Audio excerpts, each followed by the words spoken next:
Hey, what's up, guys? It's me again, doing another code video. This video is going to be a little bit different because on most of my other videos I use a little more gain than what I'm using here. So this video is still going to have some gain in it, but I'm basically going to be on my neck pickup on this one and just showing, how the amp reacts and everything. Right now I've got mine. I don't have any stomp boxes in front. The amp I'm using the Plexi right now, but I'm going to flip through those. I'm using the 1960 V cab, if I'm not mistaken. I'm pretty sure that's what I'm using. I'll double check that real quick. Yeah, that's what I'm using. 1960 V. It's got delay, it's got reverb. I'm using the classic 100 Marshall power amp. And just flip through some of this. Also, I have my noise gate turned all the way down, and I'm on volume 1.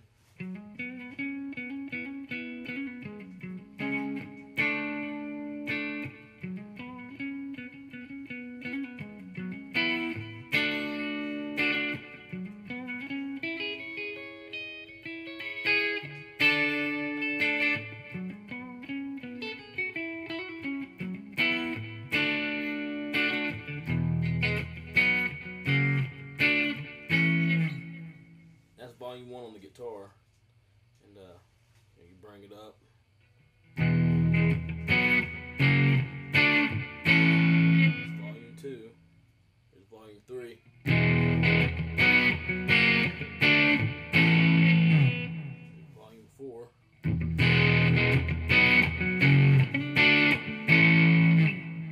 Volume 5.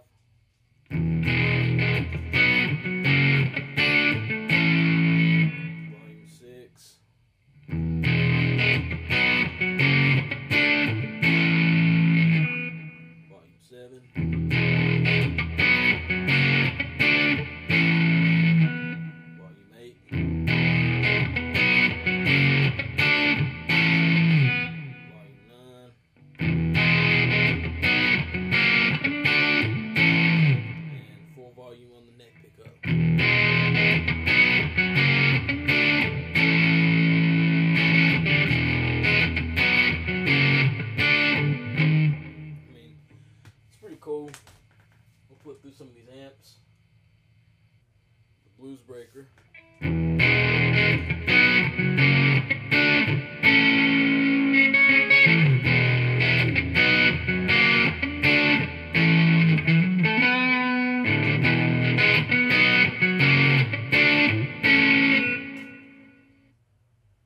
The acoustic, I don't really mess with that.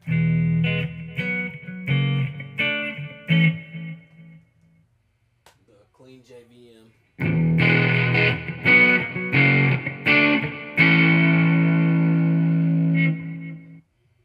Clean American.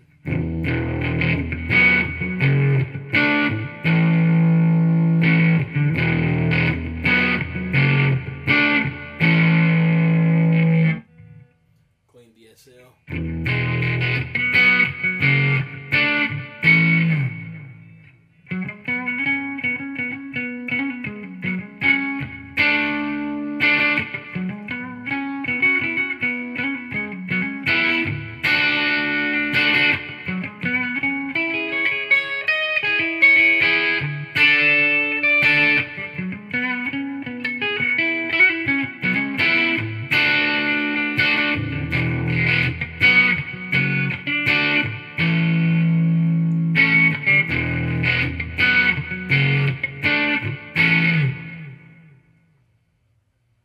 JTM 45.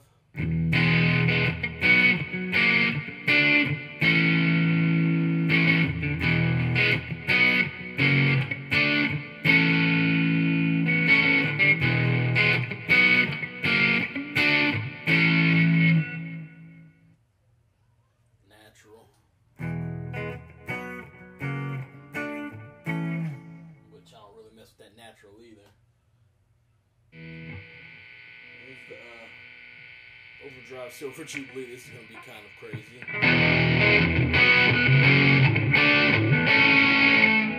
But if you roll back on the volume,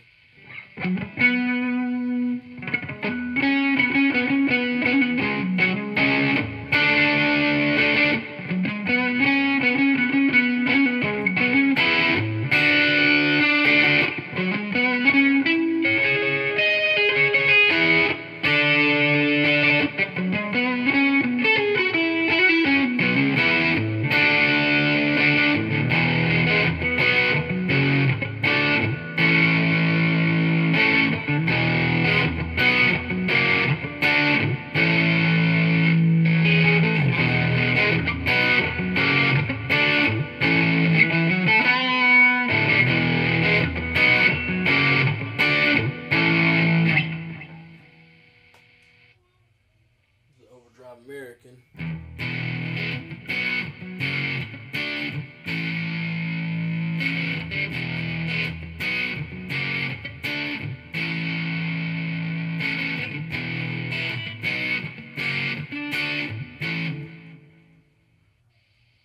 This is the overdrive DSL.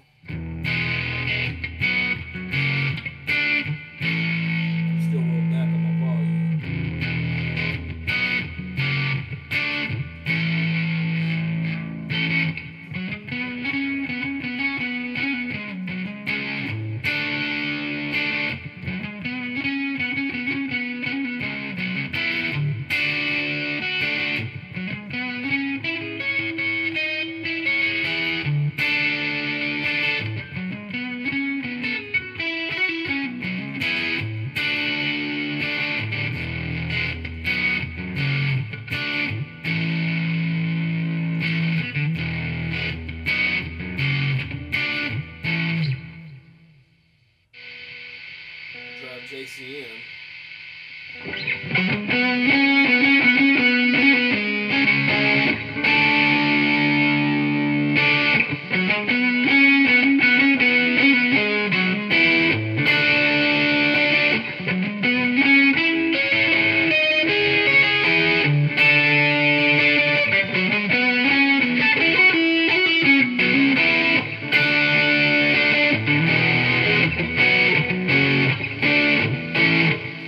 JCM and the Silver Jubilee are just beasts on this amp.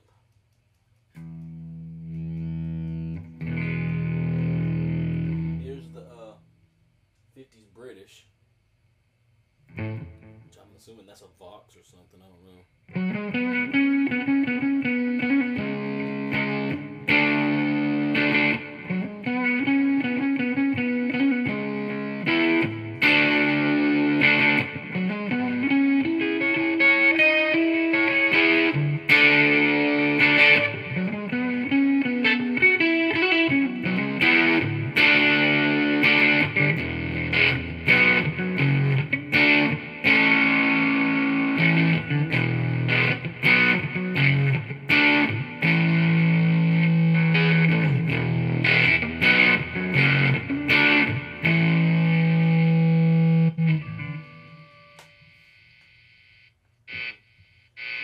The overdrive JVM that was real loud. This is just a regular JCM right here. My bad on that.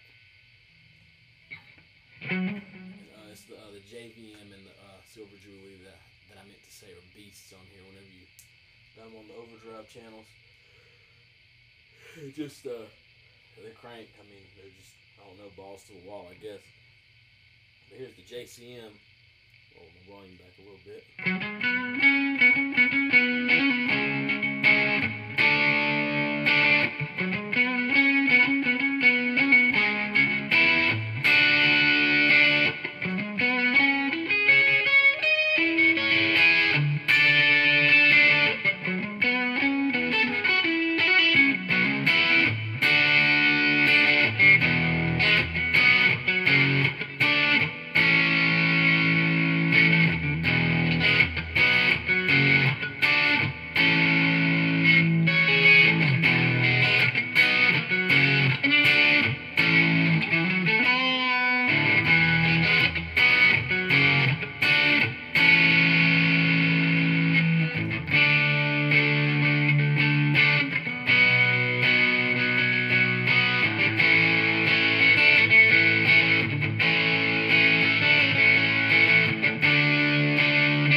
French American, I guess.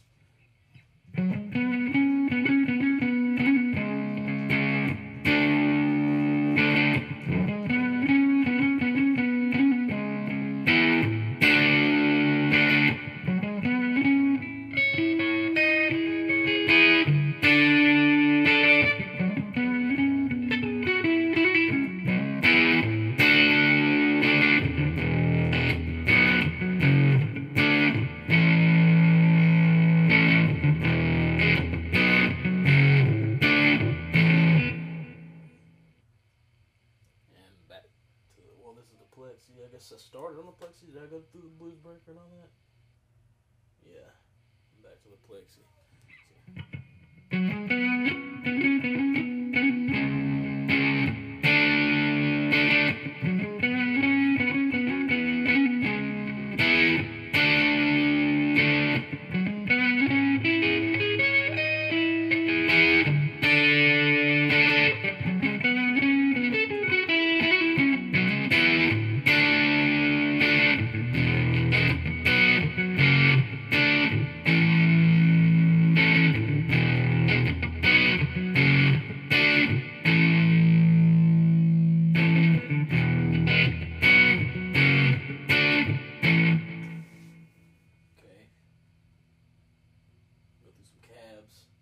That's the 1960V, I told you.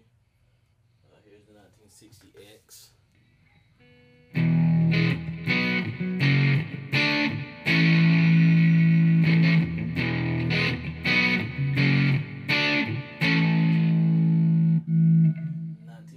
HW.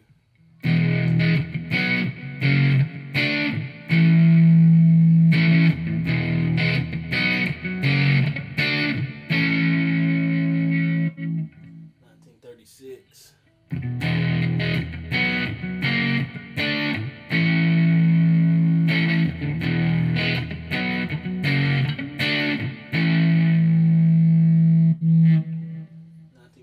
1936V.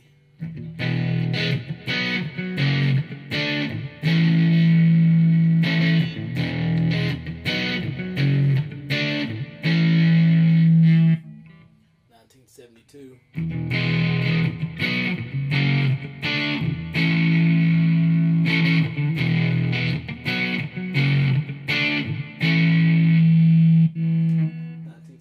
CX. The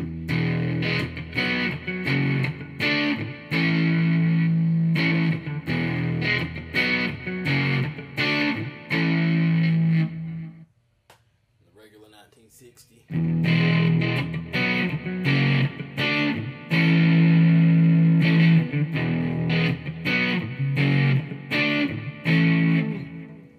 And for those of you who like it without the cab, here's it without the cab.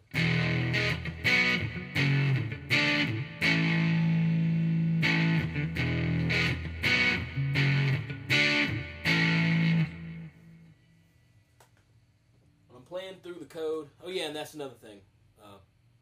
Just in case you was confused, because the last video I did, I actually ran it through my Mode 4. Right now, I'm just playing it straight through the code. Just guitar, wire, code. When I'm playing it through the code, I like to play around with the cab sims. But whenever I'm playing it through my Mode 4, the cab sims sound good to me whenever it's at low volume. But whenever you start raising the volume, it starts to fatigue your ears. Well, my ears. But then again, I'm playing this Mode 4 in a room. You know, if I was playing outside, you know, I haven't lugged the Mode 4 outside in a while. I guess it sound pretty cool, but whenever I'm playing the Mode 4, the code through the Mode 4, I like to have the cab sims off, because that Mode 4 cab doesn't need no sims on it. It's a beast on its own. Trying to think of some other stuff I could. The noise gate really affects everything.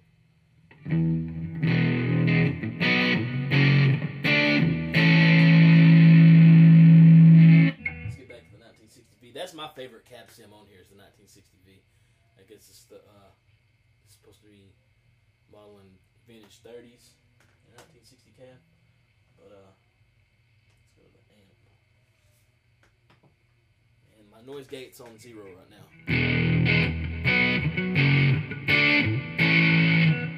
And if you raise that noise gate up a little, you know, you hear that white noise that just cut out? Now it'll cut this out.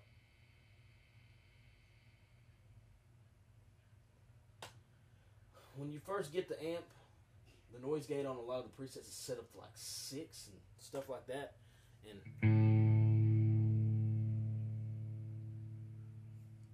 like all the life of your playing is just like gone.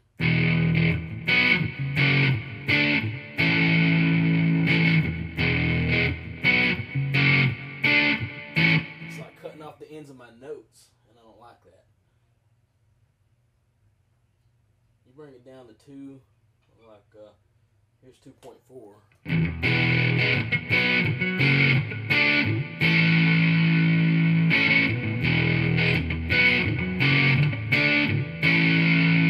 It's a lot more forgiving, but put it all the way off.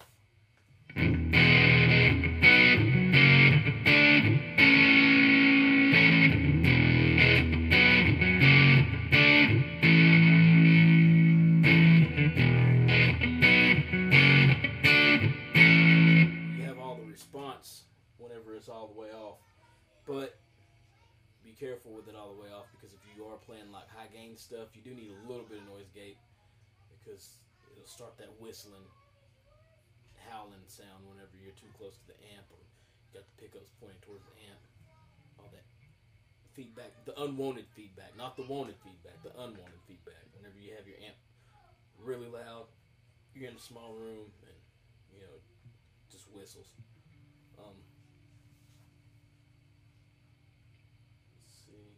The power section.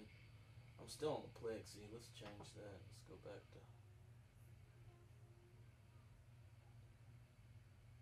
Is the clean DSL?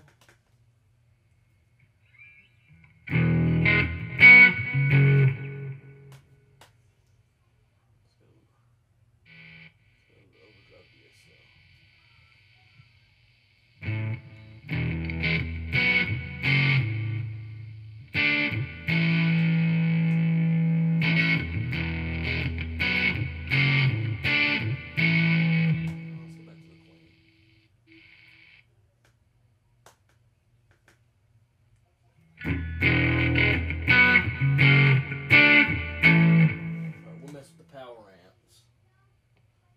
This is the classic 100 watt Marshall, which that's what I've been playing on this whole time.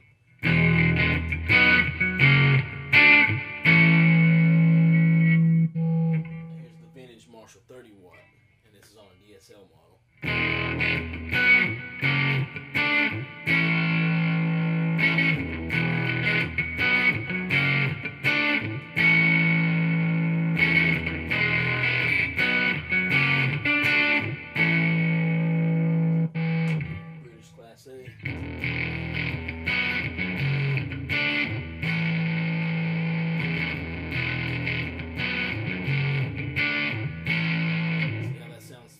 Funky. The American Class AB. It's really cleaned it up.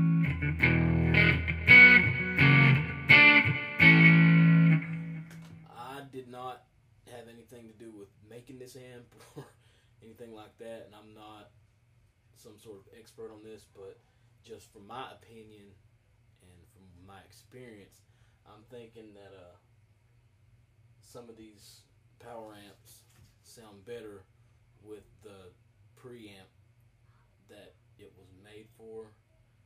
I'm assuming, because to me that's how it sounds like if you play the. Okay, let's do this. We're on the American Class AB. Yeah, and then we're gonna go change our amp to Clean American.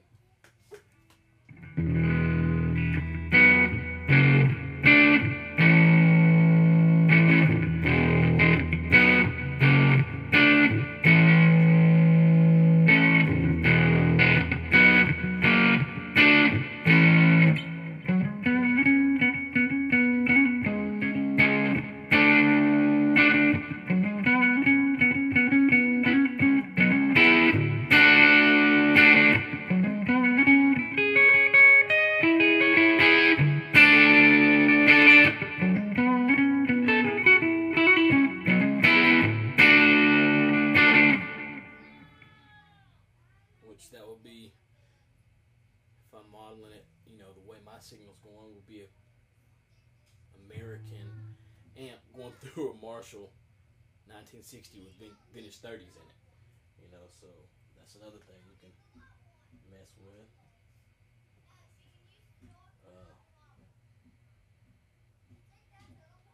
1972, I think, maybe a 112 cabinet simulation or something. I'm not sure.